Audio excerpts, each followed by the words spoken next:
Welcome back to Hacker Hangouts. I am excited to be back because we're talking about DEF CON, which is always like a great topic to talk about. And I'm feeling better. We have the whole crew here to talk about DEF CON, and I'm excited. We got the whole new website for DEF CON 30 went live like yesterday. Did you guys see it? Oh yeah. Oh goodness, as I'm clicking on buttons. I'm excited. I'm so excited. I'm just missing clicking all the buttons. Did you guys see the new website? Ooh, no, I did not. It's fancy, shiny. How's everyone doing today? I see a bunch of people coming into chat. I'm excited. Gosh, I feel like great. I can actually like breathe again, and I'm not sick. But so I'm gonna give some context to to this whole discussion. I'm gonna bring it down to 1 moment. This whole conversation started because being excited to send employees for the first time to DEF CON, like it's my company, and I've been looking forward to this. But as I was talking to a couple different employees why they want to go to DEF CON, because DEF CON has felt like this, almost like a rite of passage to being a hacker at times. Like, again, not saying it is, I'm just saying like that's what it feels like at times. And when we started talking, he said, well, I want to go to DEF CON for the talks. I think the talks are the reason I want to go.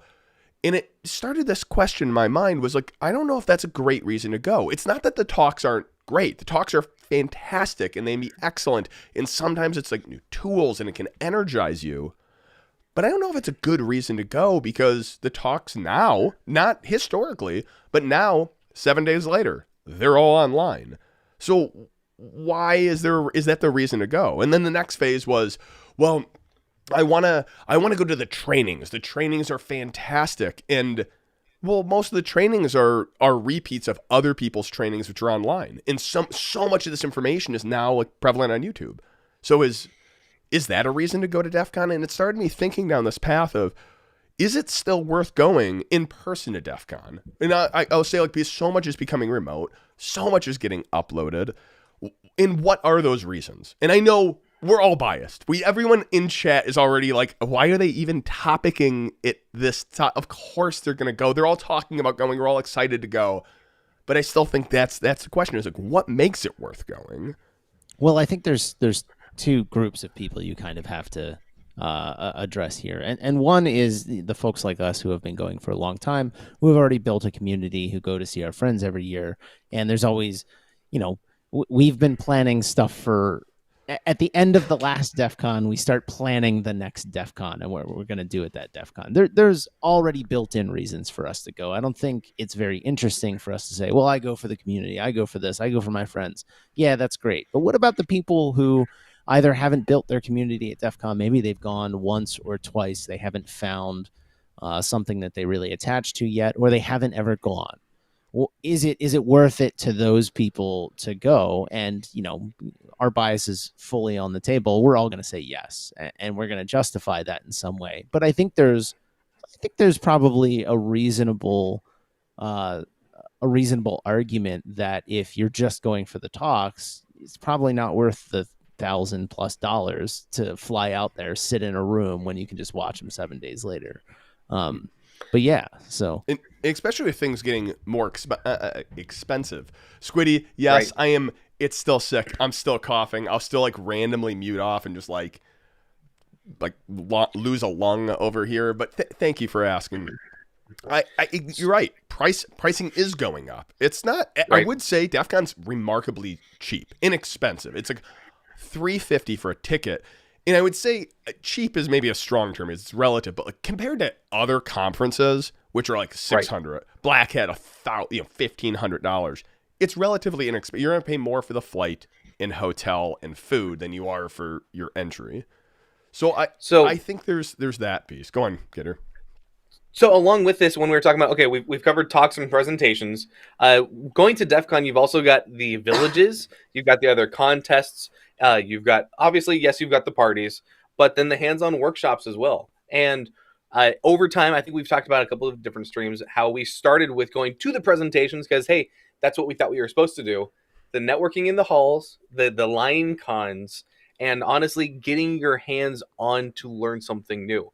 Sometimes that's in the villages. So like lockpicking villages, your car hacking villages. If you pick a subject that you can go get your hands on and get them dirty, that's why you want to go to DEF CON, because you're going to have more of an opportunity there to do so with other people who are already in that industry or know about the subject. Say that, hey, I'm new to this. Where's a good starting point? And then there are more than a handful of people around you that are going to say, hey, I can absolutely start training you on that. I'm going to disagree with this one, though. And I'm not saying that DEF CON isn't approachable and it is remarkably hard sometimes to network there at the villages.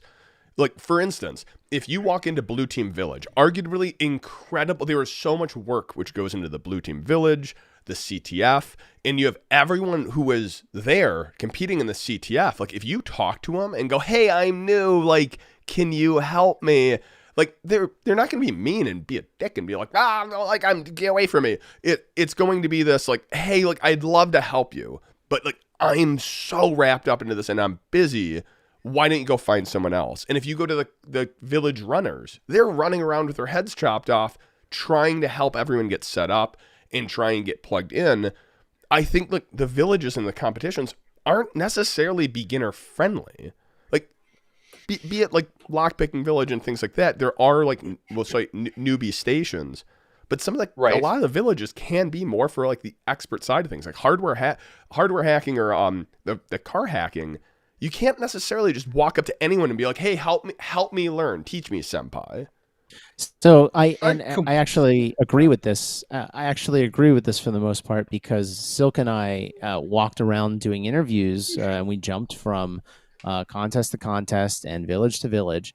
And in many cases, it wasn't just the privacy aspect. People were sitting down working on stuff, and we were like, hey, could we steal 5 minutes of your time to, just ask you questions about this? And some people said yes, some people said no. A lot of the people that said no didn't say no for privacy reasons. They said, no, I'm busy.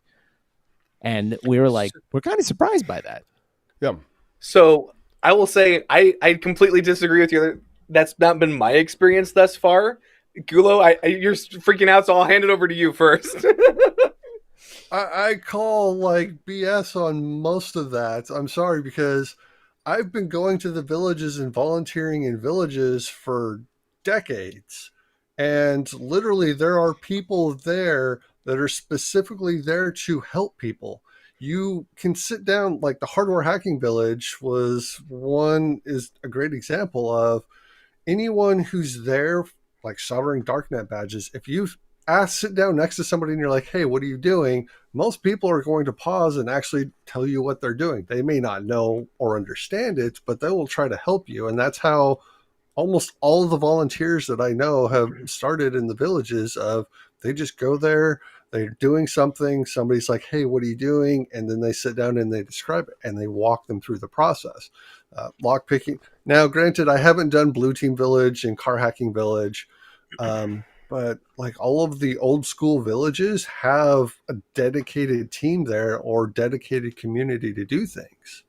Yeah, Brandon as me, he brought up a good question I want to come back to later, which is, what about the person who's not even in security, not in pen testing, white hat or black hat? I think actually Gowrie is probably in a good position to talk through this. I think Gulo as well. But the other one is, you guys are talking me out. You guys are talking me out of going to DEF CON. Like, I'm going to pause here and just pull on this thread for a second. It's not that any of these aren't good reasons. Going to the villages, man, I need to move the text. It's like right in front of my face. It's not that going to the villages isn't a worthy reason to go, or the talks isn't a worthy reason to go, or the villages or talking to people isn't worthy reasons to go. They're all great reasons. I mean, I guess part of me goes, as an employer, what am I getting from it? And I know that's a weird way of saying it, but there is a piece of it. But we keep talking about like networking, and I know, Gulo, your head's about to explode, but I'm going to mention it really quick. We keep talking about networking, and something that I've learned for this year, which I'm freaking excited. Gowrie has like shoved me into it like so hard, which is planning. You can't just like go, oh, well, like we did this last year. We're going to just show up and we're going to just talk to people. And it was very difficult to hit all the contests, to hit everyone. And it worked out well because there wasn't a lot of people there.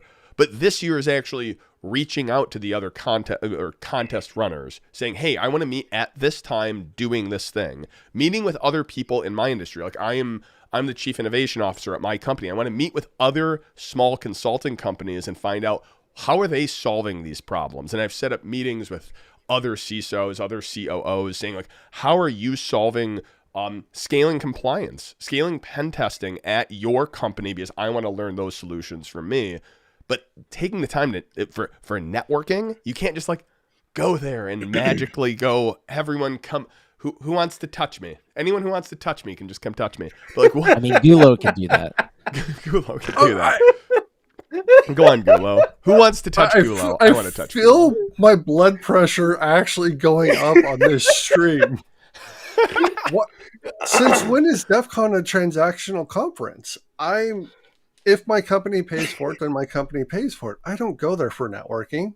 I go there because you're family, because you're friends, because I can learn things. I go there to have fun. I'm not there for networking. Networking to me makes it sound like it's a job. Having to go there to specifically learn a skill for my job makes it more transactional, makes it feel like work.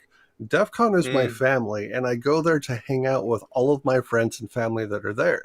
People will approach me and want to work on random things that I'm working on or want me to show them how to do things, and I'll approach people and do the same thing. As far as making a plan, I don't think I've ever made a plan for DEF CON. I just magically show up and some idea will spark in my head, and then I just tug on that string. I follow that idea till its end, and generally bad things will happen. Sometimes good things will happen, and I have another cool story about it. But DEF CON is family. So I covered this right in the beginning, though. I said there's two groups of people that we're talking about here. There are the people who started going to DEF CON. The first time you go to DEF CON, it's a wild ride, right? Like no one goes to DEF CON for their first time and thinks on the back end. I experienced so much. They usually think on the back end, I don't know what I just experienced because it was too much there and I couldn't decide on any one or two things, which is why people tend to plan to go.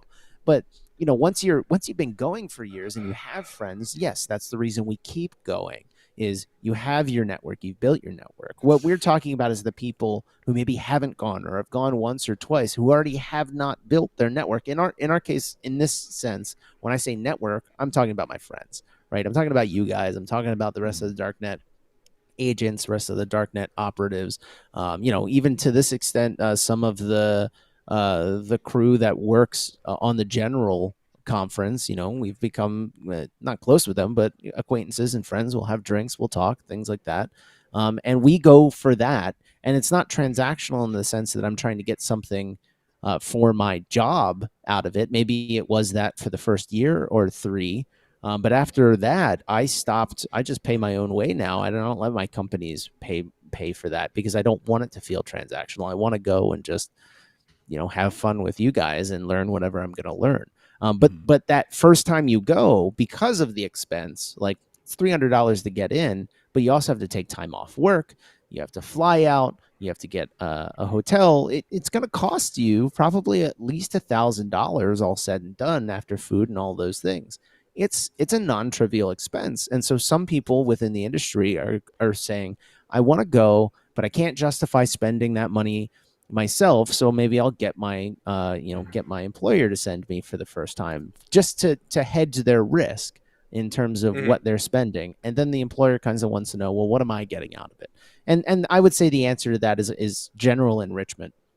It's the same reason why I say going to get a degree is a good thing. You get general enrichment in a lot of areas. So you walk into DEF CON, you're like, here's the blue team, here's the lock picking. And employers would be like, why would I ever want to teach you how to do lock picking? But it all goes to the same mindset of if it's made by a person can break it, right? And so it changes the way you look at things, changes the way you think about breaking things.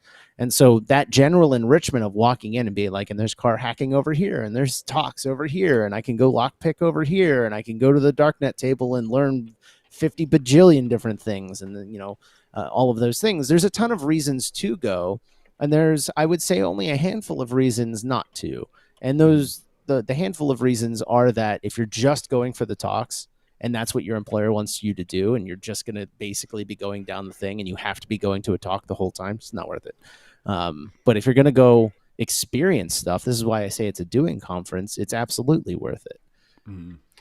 So Something- along. Gator, Go you ahead. first, and then I actually I might just interject something because Squiddy said this, and I've been sitting on it. I think it's freaking hilarious. We can end the stream right now. Squiddy has landed on the only reason to ever go to DEF CON, no other reason, is for the CPE credits. That's it. You know, Dang it! just Oh, to continue you're good. your CISSP or any of that. That's it. That's the only reason. No, I'm just kidding. That's You terrible. stole my talking point. Oh, go on. It's all you. Legitimately, when if you're going to be able to go and trying to justify it to your employer or not, you need to look at the agenda, right? You need to look to see if you're going to build 1 or 2 items that you want to do a day. Don't overbook your time. There may be 1 or 2 talks that you want to go to, but getting hands-on networking when you're talking about going through, you're looking to expand your knowledge. You're looking for you to be able to build and learn new skills. And on the other point, that yes, you absolutely can get your continuing education units, your and I have gone through and personally done this. Those are the biggest sham. Like, those are the So biggest sham in my mind. Okay, I am not arguing any of that. My point is that if you're in an industry that you have to have a certification, that you're getting the continuing education units, I have been audited when it came down to using those in the past, and that absolutely is justified.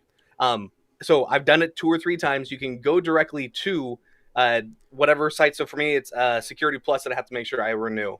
And you can go in, and they said, what justifies it? There is stipulations on it to where you can only count 8 hours of DEF CON in total for CPEs or CEUs, but you absolutely can use that as part of your CEUs as well, because you're trying to stay up to date in the industry. So might as well be able to do that hands-on as well. I want to pull on something Gowrie mentioned, though, because I think he said, he called it general enrichment. And I think the thing I wanted to pull on that, because it got me thinking about DEF CON in my mind is church. Like, and this is just going to go with me for a second. One, there is like the church of Wi-Fi and stuff like that. But no, like, I think there is that when you go to something like DEF CON, the thing I got out of it, and it was like, it's like the soul of DEF CON. It was a thing which is like the indescribable experience of DEF CON, which I didn't go for my first DEF CON to get this, but it's what I found. Like, when you go there, you get that sense of community, that sense of belonging, that sense of you all sing songs together, which actually there's hacker karaoke. You all play games together, and you realize, like, while I exist in my basement doing these things, there is a community of like-minded people, and you come back almost like on fire, excited. You feed off that for months afterwards. And I think about, like, for myself, when I've gone, every time I go after DEF CON, I can tell, like, for the projects that come out of that, like, one of our biggest pieces of software, which we have at TUIC, is called Baker Street. It was a creation of mine. It's why I programmed. And that came from ideas I had churning in my head after DEF CON. And I think that is, like, one of those indescribable pieces. I don't know if I could, like, you justify it to an employer there, but it's that general enrichment. It's that feeling of, like, holy crap, like, there is a community, and it gets your brain moving, it gets your blood pumping. And if you haven't experienced it at DEF CON, you experience it at concerts. You go out to a concert or something, you hear music, and you're surrounded by people who love the same music you do, and all those things start stripping away. And especially with how the past couple of years have been, stress is at an all-time high. You're now worried about finances. You're working remote if you've never done it before. Like, I actually think this is a place where you can have that general enrichment of your employees. For ultimately, it's not that big of a cost for an employer. I guess I kind of went down like a random path. Gowrie, what was your thoughts on that? No, I mean, that tracks more or less what I was thinking. That's why if I were an employer, that is why I would send. And I will say this from the employee perspective. In the years that I've gone, my current job, I've worked there for almost 8 years now. I've gone every year, I think, except for one due to a familial issue. I mean, I feel like every other year I come back from DEF CON and I was like, I think it's time for me to get a raise, because at least for my personal enrichment, it's like a check-in with the rest of the industry very quickly to figure out, hey, what are you guys doing? What are you guys doing? Where am I compared to my peers? And what do I think? And, you know, I've made some close friends that I've been able to discuss, you know, my business life, if you will, with them, and be able to say like, hey, I'm making this. What are you making? What are we doing? You know, and kind of compare and contrast. So from a personal perspective, it's a good way to check in with the rest of the industry to figure out where you quote unquote rack and stack. In reality, I always like to say, you'll get paid whatever you can convince an employer to pay you. But in reality, like if you're able to check in with other people elsewhere in the industry to figure out what everyone else is doing and what their employers are expecting of them, it's a good way to check in, and it's also a good way, I feel like, from the employer's perspective, to get that information back on the back end, right? Because if you end up underpaying or overpaying people for a really long time, it harms everyone. But so I don't want to go too far down that rabbit hole, because DEF CON is not about your relationship with your employer, which is why I have not been on my employer's dime going for a very long time, because I don't want to be hamstrung by that. And I think there's an important lesson in there is I think if you are trying to go by yourself and send yourself there, you're going to have a much better time. Every single time that I've sent myself there on my own dime, I've had a much better time, because I didn't feel like I had strings attached. I had to go to this talk. I had to go to that talk. I had to justify what I was doing every second of the day. And as soon as I stopped that, I started going, all right, I want to learn about VLAN hacking, or I want to learn about this. I want to learn about that. I want to go sit down and, you know, pick locks for a little bit. And I think that's when, not just when, personally, I started enriching a lot more heavily, but also I started expanding my viewpoints as to like, oh, there's other parts of this industry that I really actually care about. Not everything has to be hyper focused on what I'm doing on a day-to-day basis. And all of a sudden you get more of that generalist approach to what you're doing in everyday life, and you pick up a lot of useful skills, not just at work, but in your everyday life. So like, what I just heard, Gallery, sorry, go ahead, is that you let your curiosity lead your way at DEF CON. And I think that's the key point, that you're able to flow around and be able to go explore something new that you wouldn't have access to regularly. Absolutely. And what I'm really saying is that like, because the topic of this is it still worth it to go to DEF CON?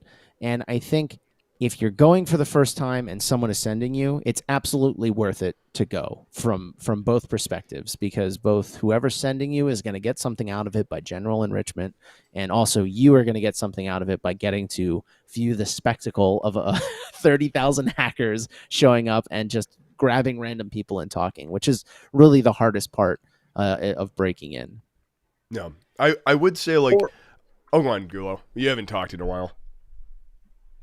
Wow. So as far as when I first went to DEF CON, I exist in a world where I don't have a lot of peers. I don't have a lot of people that I can sit down and talk to, even on the things that I'm working on. I'm not an expert in anything, don't get me wrong, but I am very good at taking technologies and finding different ways of implementing them to solve unique problems.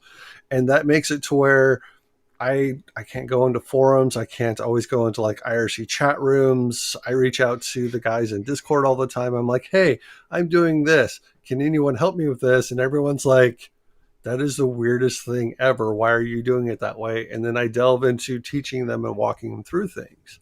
DEF CON to me is an escape from the day-to-day incompetencies, where I can go and I can sit down and describe something, and somebody will generally come up and be like, hey, I've thought about doing it that way. It didn't work for me. Let's try doing it this way. The intellectual stimulation of having other intelligent people around you, rather than your standard coworkers, family, and friends who are there to make sure that you're happy and having fun. DEF CON has an intellectual stimulation, which is why I always go. It's why I've been going for so long. It's why I started going, was I was in search of smart people that I could talk to and wouldn't drool on themselves while I was speaking. Wow, that is a bold statement for your current employer. You're like, I go to DEF CON so I can find my intellectual equal, which I can't find at work. Like that.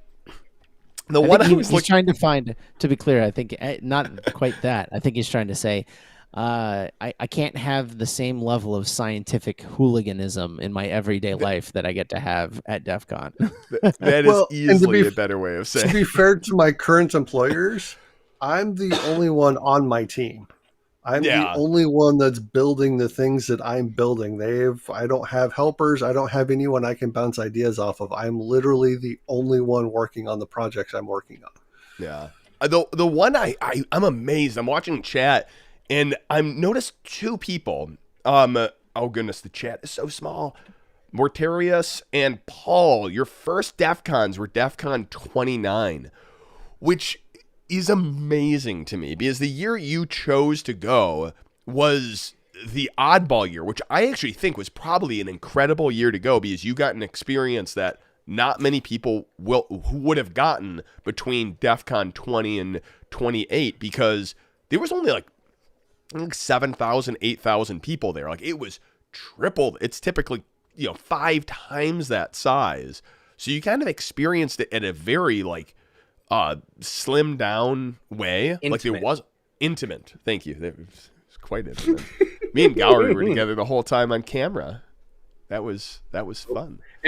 And we got that GIF, that one wonderful GIF coming from the pool. That one is. I have it. Hold on. I need to just drag it on. I'm going to just break stream as I just... This one, I have no idea. Like this was worth the entire conference right there, just to have this GIF. Just making memories, man. Or GIF. I mean, he could go either way. Like so Gowrie. Talking about making memories with this is that there have been years is like, oh man, this DEF CON was so awesome. I did this, and this. Let me look back at the pictures, and I'm like, I took 0 pictures of DEF CON. Where was I for a week? And it's all just stored here. And it's probably better that way. In some situations, it is. But being able to go back and say, hey, this is what I went through and was able to experience and accomplish and take notes on. And it is absolutely incredible. By finding that, I found my people there because first couple of years as well, I was a wallflower, right? I didn't know who to go talk to. One of the things I started doing, to be honest with you, is getting into LionCon. So getting ready to buy your ticket at DEF CON, you could go pre-line up. And part of the reason was doing that for the early days was because you wanted the physical badge. So much like the badges that are literally here on the wall, you wanted to make sure that you got the physical badge because if you came later in the day, there's a possibility they could have run out. Or if you came the second day and bought your badge, then you could have just got a paper badge for your admittance.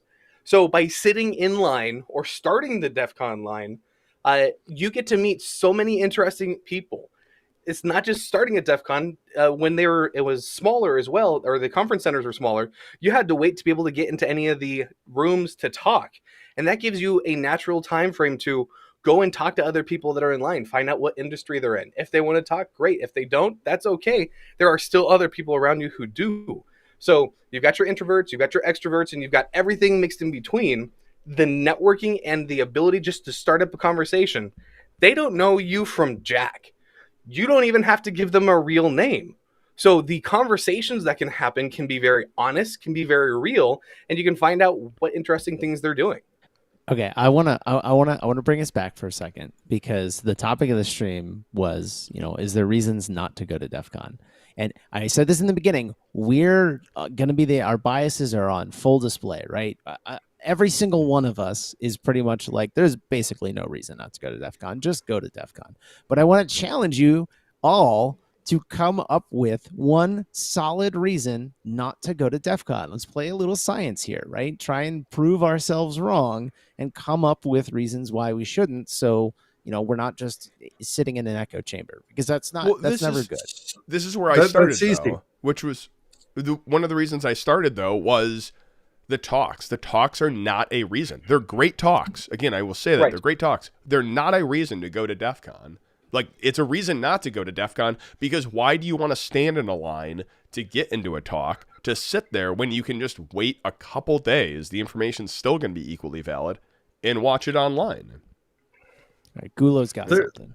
There's a bunch of reasons. There's things of you actually have to go to Vegas. You have to actually people with other people. There's People are the cirrhosis worst. of the liver. You will die in the Vegas desert if you get drunk or whatever and stumble out of the strip.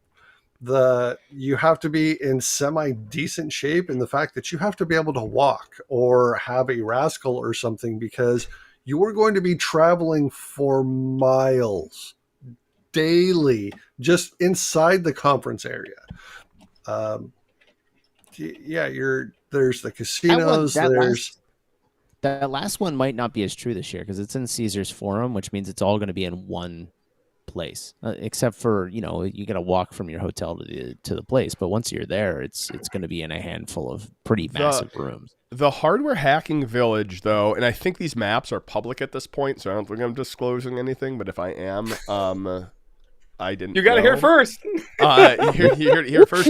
But there's going to be I think it's in the Flamingo, and it's like a 20-minute walk between Caesar's Forum and the Flamingo, which is going to be where I think hardware hacking is, soldering skills village, a couple other villages are going to be there. So there is going to be you can take a tram and stuff. So I'll be interested to see how that works. But to your point, 90% of the conference is under one roof. That's going to be bizarre. It's going to be crazy. So here's the someone said, the haircut fish said, I'm financially unable, and so I want to run down the prices on this because it's a legitimate reason not to go, right? And because not everyone can just toss $500 to $1,000 at on a whim plus food, right? So if you were to book right now, and I always book for Wednesday to Monday. If you were to book right now, everything's said and done. I think entry is it's probably like 300 this year or something. 360. We're just going to add it up on stream. So 360 for the entry. If you were to book a flight round trip right now, you could get it for somewhere, but let's go Spirit. You're flying Spirit because we're on a shoestring budget. You can get it for 381. You're poor back. That one I'm going to take exception to because I've been looking at flights for the past 3 months, and the cheapest flight I can get is $600. It doesn't matter if it's Spirit, doesn't matter if it's Delta, it's like $600. So I'm going to run with that price. Well, I'm saying I'm looking at flights.google.com right now. If you were to book right now, the cheapest you could get is 381. So we're just going to go with 381, and your back is going to hate you for flying Spirit. Don't fly Spirit. Because it will get canceled last minute the night before. Hold on, I'm so bitter about this. The night before, my flight for Spirit taking off the next day was canceled, not delayed, not just you suck. You don't cross go. You don't collect $200. And then I had to rebook a $1,600 flight. Okay, I'm sorry. I'm done. I've hijacked stream. All right. Still upset. Fine. Spirit, stink. We'll pretend Spirit doesn't exist, and we'll go to the next expensive one, which is on Delta, and it's a 388 round trip. How about that? This is from DC, so this is from the East Coast. There you go. So it's pretty far away, but it is a major junction. Take that for what it is. And then your hotel room, let's say you're splitting a hotel room with somebody else. The average, if you go on right now and you book, because I just booked this morning, is about $155 a night. And it cost me $1,000 to book for 5 days. So that's another $500 for you. And then you can probably get by, if you're eating on the cheap and you go to the grocery store and pick up food, you can probably eat for $100 for the week. And you'll be okay, but you'll end up spending money on beer. So I'll put $100 in there, and then I'll put another, $75 flex in there. You're looking at $1,500, about $1,500. I would agree with that. You can do it. You can get it cheaper than that because I know this was, I guess that was years ago. Probably $1,500 is about reasonable. Food is a tricky one, but you can even you can pack granola bars and stuff like that. When I was on that kind of special diet, is you can bring food with you, granola bars. You can bring power bars, and you bring stuff. It's not going to be fantastic, but then there is free food at some of the parties too, which you can sneak into and grab that. If you can grab that stuff. So there's always stuff like that you can find, and usually you can always find a vendor to buy you a meal. And then obviously, if you're on the West Coast and you can drive instead of fly, so you cut off the 400. I don't recommend it. You could attempt to sleep in your car, but you'll probably die from the heat. So along that point, if you are driving, you also have to consider if you're going to be staying at any of the major casinos, you have to pay for parking versus what I ended up posting on the Hole on Network podcast or the Hole on Network site, that you could go to a site that's off of the strip.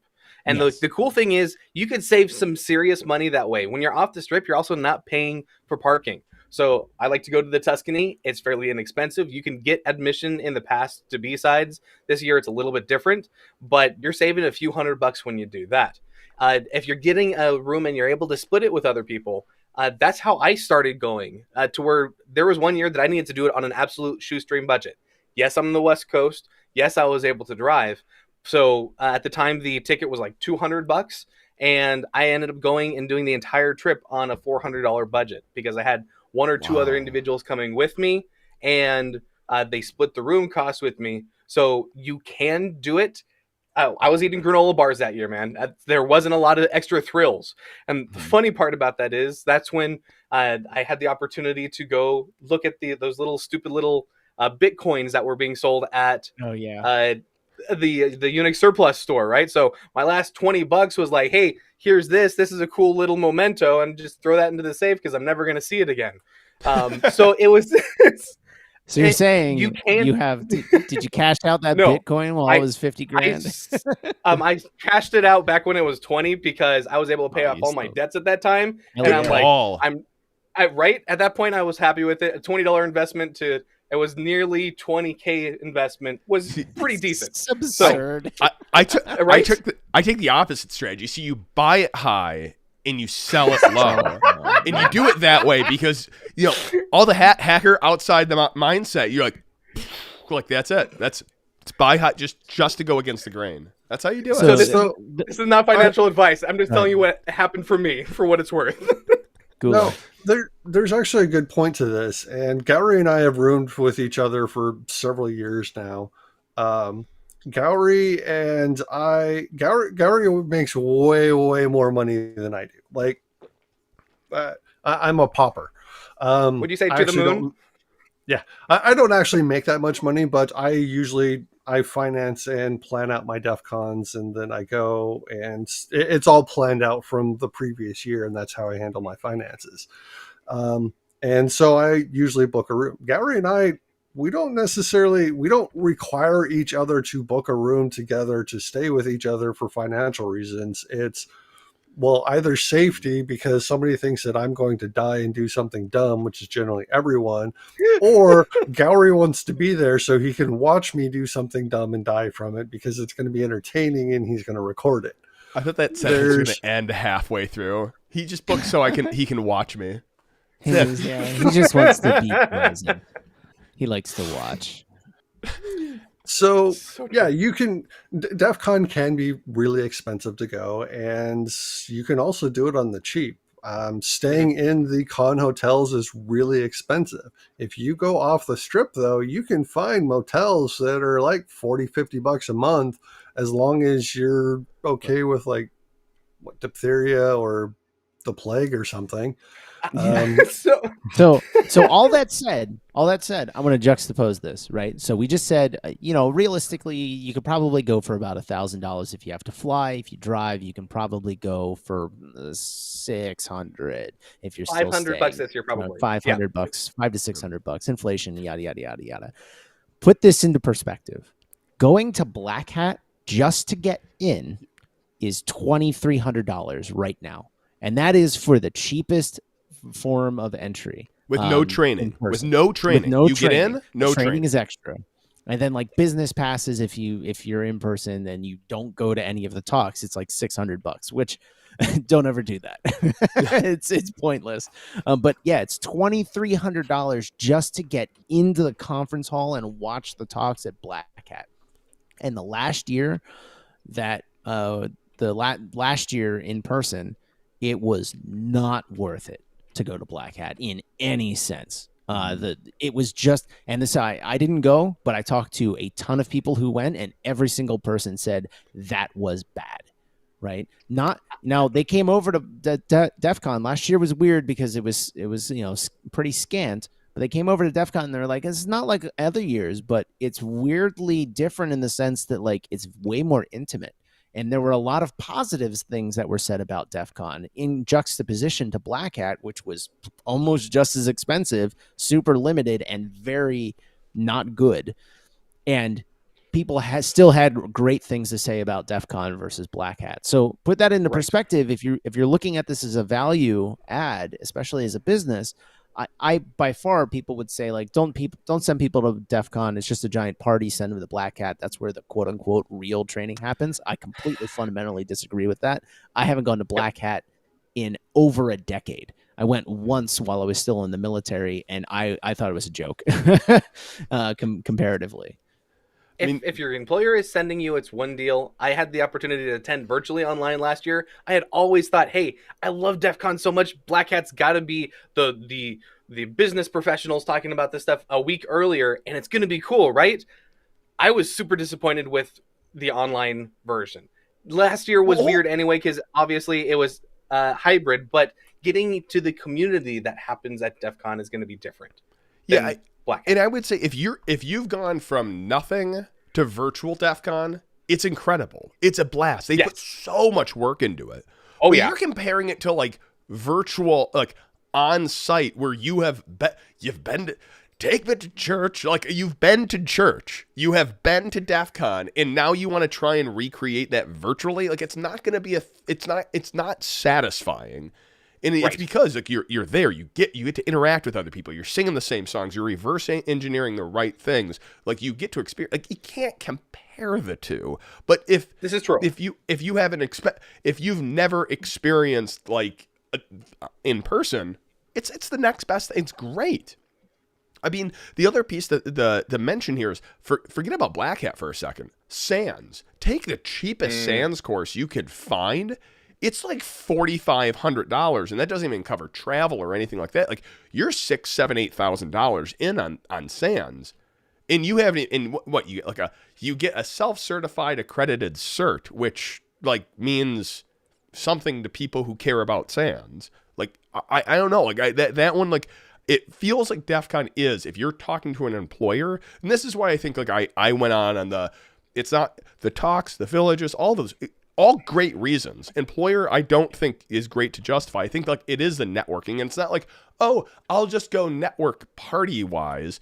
I think the networking is laying down. It's like I'm in meeting with I'm in, hey, I'm in retail. I've set up meetings with this team at Target, this team at Meijer, this team at this, and this, that you can set up those times and say, here's the value I'm going to bring back to the organization.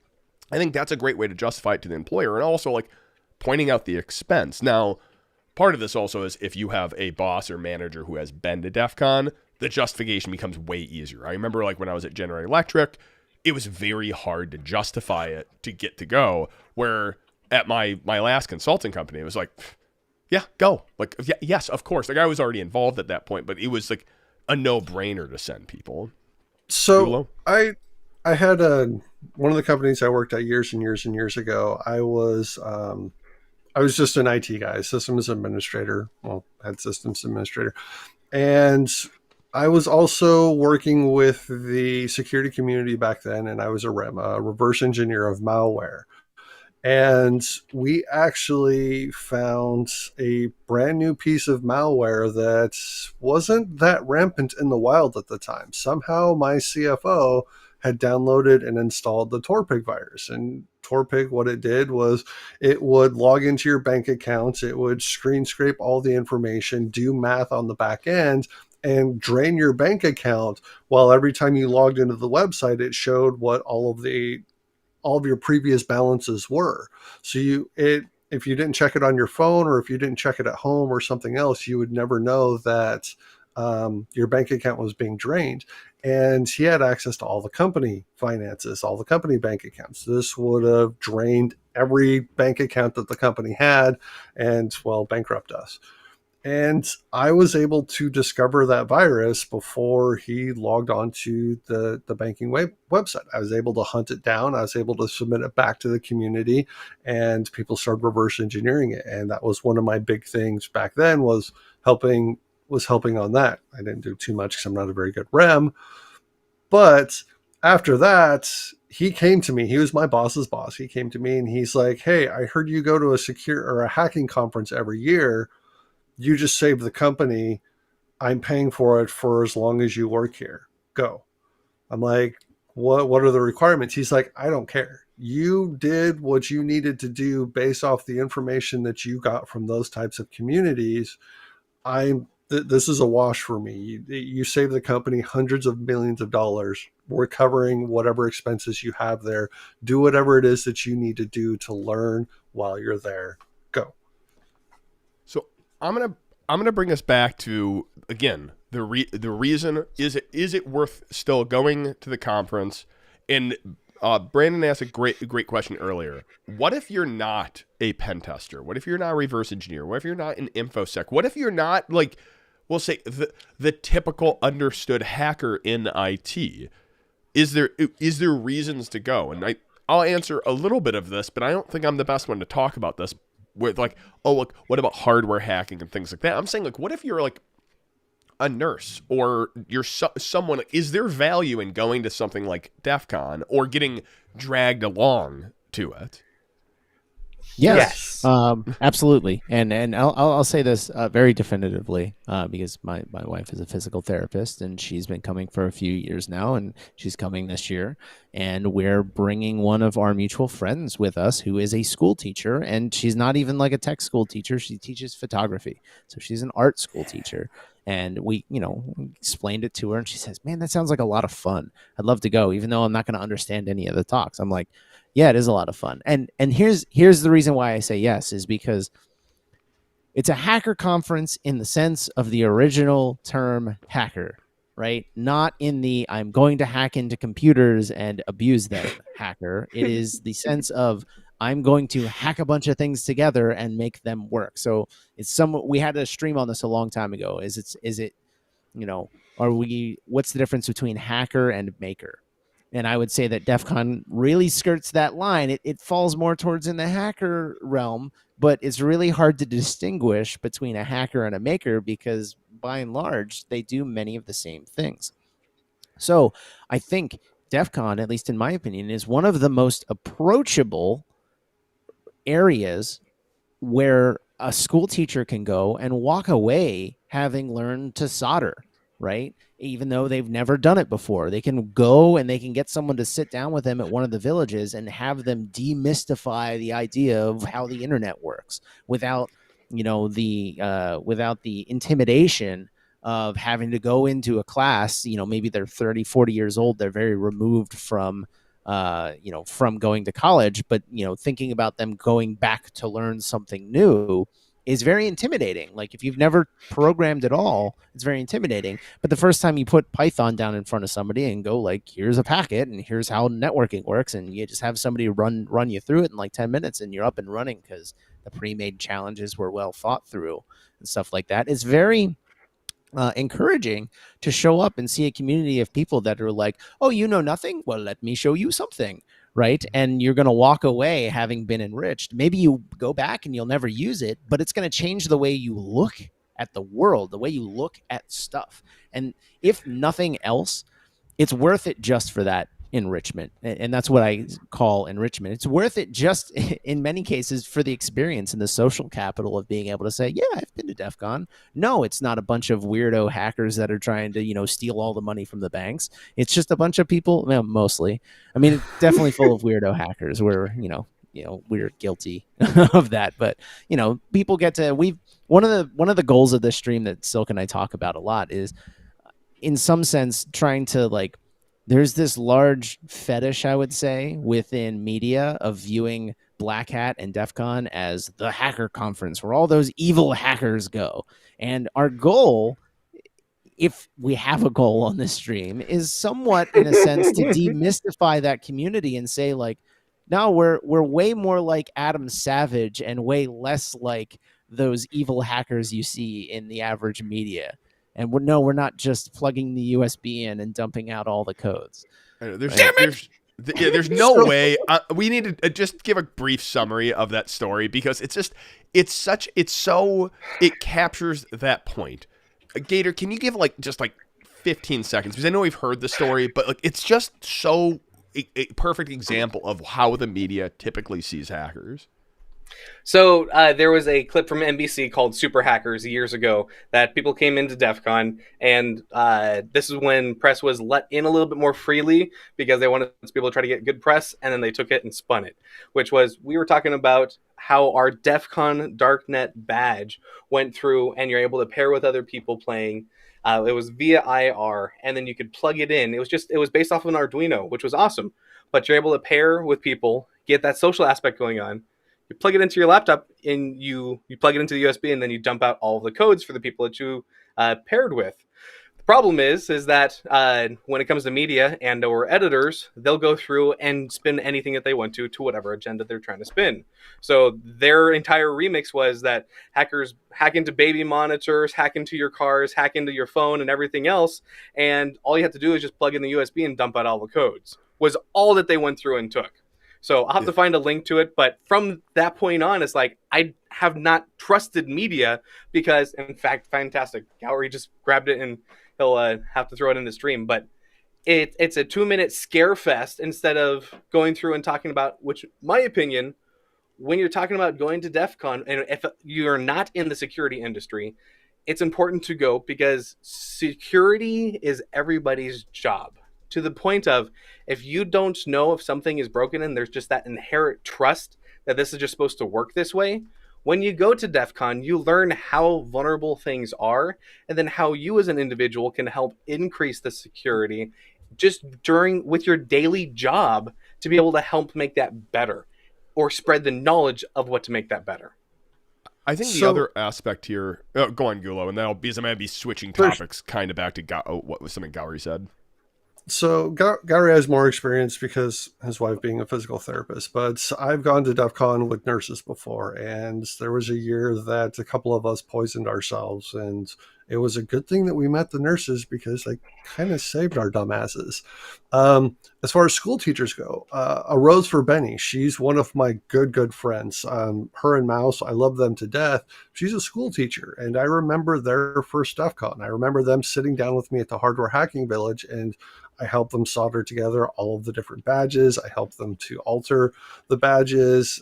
Whatever it is that they wanted to learn, I sat down and did with them. And now Benny she's going through and building out the STEM programs for her schools. That is now what she's teaching. That's now what she's focusing on. And she's kicking ass at it. She's been doing it for years and years and years.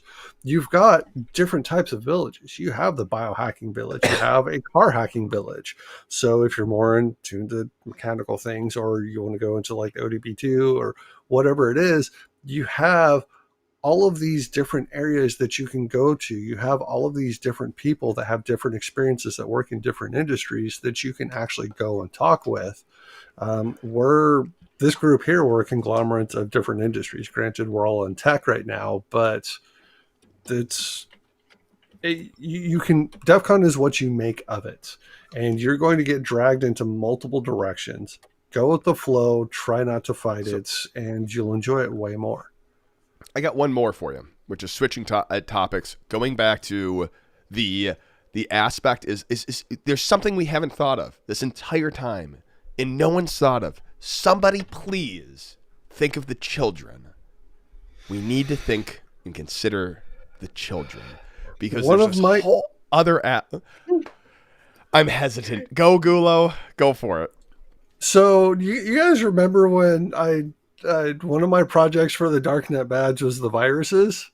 Oh gosh. Yes. There was that one little boy that came up to the table. I'm pulling it back. We're going back to the thing I wanted to mention was hack for kids. Like the whole DEF CON for kids. Like my kids aren't old enough. They're too young. But Roots, thank you. There's an organization which is Hackers for Kids. But Roots at DEF CON, it's gotten bigger every year. And that's the other aspect. Is it still worth going to DEF CON? If you're an adult who has kids, it doesn't even matter. Like, bring the kids there, because I think there is this aspirational piece of DEF CON where if you're not in the industry and you want to break into the industry, you get that general enrichment. But if you're a kid, if you have a kid who's even remotely, even if they're not interested, being able to check out a little bit of what Roots was doing was amazing. It's like, take the Kiwi boxes that you might get, like this subscription thing, which we get for our kids, not a sponsor or anything like that, but like those things she gets so much enjoyment out of. I cannot wait to bring her to Roots, and that would be like, for me, above and be that would be worth the entire trip just for the kids. So like, it's at least my thoughts on it. So DEF CON is probably weirdly one of the most family-friendly things you can do in Vegas with your family. It really is. As far as trying to think how to word this, so there's some articles I've been reading. As a trauma victim, some people grow from, as child trauma victim, some people will grow into the adult that they needed the most when they were a child. And one of the things that I'm very proud of is I am the adult that I most needed when I was a child. And I'm super proud of that. And DEF CON is one of those things where having people like me, granted, you want to keep your kids as far away from me as humanly possible because I'm a bad influence, because I will teach them anything and everything that they ask. And that's something that I needed as a child. I needed somebody to help me to learn, to figure out logic, to figure out hardware hacking, programming, whatever it is. I needed somebody to actually help teach me. And that's something that I do as an adult, is I teach anyone and everything. And Roots is a great example of that. DEF CON is a great example of that. You will find people there that are just passionate about helping you to achieve your learning goals and to figure out cool things and talk about them and be just as excited as you are. I think piece of it, going back to it, is that why should you go to DEF CON? I think that's the I want to answer this question going around is, should you go to DEF CON? And I think the thing we keep coming back to is general enrichment, which is a great way Gowrie said it, but all like that idea of getting there, getting swept up within the con and having that pull you along the next couple months until the next DEF CON. But I do think you get like the most like innovation, that passion gets kind of revitalized at the conference. I think like the talks, they're fantastic. The villages are fantastic, but I think start doing work. This would be like my piece of advice, is start doing like the work now, or at least this is what I'm doing, I should say. I'm starting to do the work now to set up the meetings that I'm going to be able to participate at DEF CON in the next few months, because that's going to make my con like that much more organized, and I'll get that much more out of it, I guess. So with that, Gator, what do you got for us? So for new folks coming to DEF CON, I'm just posting, if you've watched some of the talks online, fantastic. That's only part of the conference. The DEF CON documentary, it's about an hour and 50 minutes long. If you want to be able to get the feel of what more of the conference is like, this was done back quite a few, the 20th convention. We're going up on 30 this year. Watch the documentary, see what you think about it. If it sounds interesting to you, absolutely go. If you're going for the first time and you got a couple other individuals from like a hackerspace or from your college that are interested in going with other people can make it help it cheaper. Absolutely be able to make sure that you've got a circle of friends that you can also trust, but then be able to start venturing out into the other aspects of the conference. I wish I would have started going sooner, because I started meeting my people and learning so much more in such a small amount of time. And I get recharged every year by seeing those people and being able to learn something new. So I'm super excited to go. I would suggest anybody be able to go if they're financially able to. If you're in a position to where you can talk to your employer, your significant other, or whatnot. I also had to save for a year or two when I first was going. So I also get that. Pick the year that you want to go and the reasons why you want to go, and get that on paper. And with that, go check out the Hull On Network website, because I've gone through, posted in the years past of why and what you would want to bring, why you'd want to go, and how you can prep for that. So go check it out, and make sure to go love your hacker family. Yeah, I'll make sure to link that down below in the video after the stream. Gowrie, what do you got for us? Awesome. You're muted. For sure. This stream was in many ways just a thought experiment. So there were a couple of people who in chat were like, now I'm rethinking going to DEF CON. And I would say you should rethinking going to DEF CON, because everyone here is going to say you should go. It's worth it. Yeah. It's worth the money if you can afford it, of course. Don't break the bank on it. It's not worth putting yourself in dire straits over. Got to eat, got to pay rent, got to pay the bills, do those things Yep. first. And if you can afford to go after all that's said and done, is probably it's like going to Disney World for me, right? Except Yeah. I'm not having to. It's not like except I don't have to walk 10 hours, 11 hours, and I don't have to deal with screaming children in every direction. It's like going to Disney World for me every year, except that like I have way more friends at DEF CON than I do at Disney World. So this is a thought experiment. We were trying to come up with reasons why one might not go, and I think the strongest reason is the financial reason, but all said and done, if you can meet those financial goals and you can go, it's one of the only things I haven't announced it yet more publicly, but I'm actually leaving my current employer, going to my next employer very soon. And I told them, as a condition of employment, I go to DEF CON every year without exception. And I don't, with the exception of emergencies. If that is a problem, I will have to say no. And they were like, we encourage you to go every year. And we will, it's not an issue. Right. Mhm. But that's the level of, this is my thing. I do it every year. And it's said year after year in the closing ceremonies, for those who this is your first time, often those people who go for the first time suddenly start planning the next one as soon as they leave because they get that much out of it. Mhm. So, yeah, I mean, rethink your rethinking of going if this stream changed your mind, because we all very much encourage it. Yeah. Gula, what do you got for us? DEF CON is the family that you didn't know existed. And once you meet that family, you'll never let go of them. I think for me, I did my first DEF CON video. By the way, we're all hanging out on Discord, so we will include that down below if you want to join out and hang out on Discord throughout the week with us. But for me, DEF CON was, I think when I first went there, it was to hang out with friends who I had met at college who had pulled me along, like Bunny and whatnot, who I roomed with.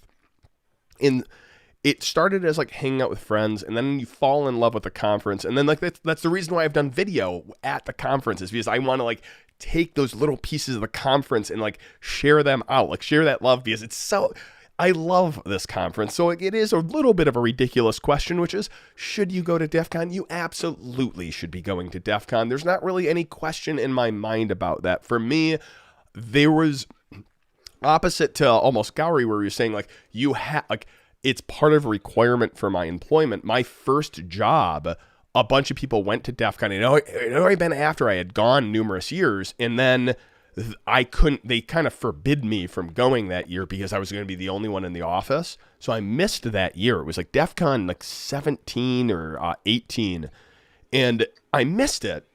And I turned my resignation in the next two weeks later. I said, I'm done. I'm not, if it's a company that doesn't care about this thing, which I'm excited about, I'm done with them. And I haven't missed a year yet. But I remember that year I missed was just like, I started counting down the days, and it's weird because as time has gone on, I've started counting down the days sooner and sooner. And when we were doing Darknet, Gator was that person who we would get like almost like fearful, because you'd be like, guys, we have like 200 days left, 199 days left, 190 days left. And every time I heard it, I got fearful, like, shoot, we're not even close to done. We have so much we have to program. But now it's like, it's 364 days to next Halloween. It's 364 days till the next DEF CON. And I feel like the day after, I already have my hotel booked, and I don't want to miss it. So like, I guess like my bias is shown the whole stream. I'm going to say go regardless, because there is something for everyone, regardless of what you're into. But my gosh, am I looking forward to it. I don't have a timer, but I'm buying my flight this week. I've been watching them. They're not coming down, so I'm buying it, and I cannot wait to see you all. Thanks for watching, and hack on.